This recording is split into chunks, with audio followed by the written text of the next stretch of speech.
ଅଛି ସିଏ ଚାଲ ନା ମତେ ନେଇକି ଯାଅ।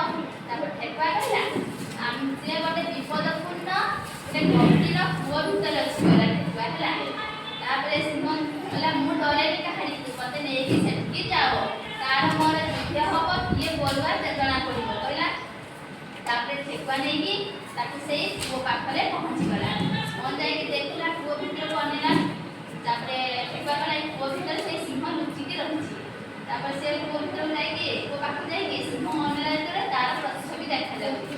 ତାପରେ ସିଂହ ଭାବିଲା ଏ ବୋଧେ ମୋ ଦ୍ୱିତୀୟ ସିଂହ, ଯିଏକି ମୋତେ ଖାଇବ ବୋଲି ଆଁ କରିକି ଅନେଇଛି କହିକି ସିଂହ କ'ଣ କଲା କହିଲା ସିଧା ଯାଇକି ଡେଇଁଦେଲା କୂଅ ଭିତରକୁ।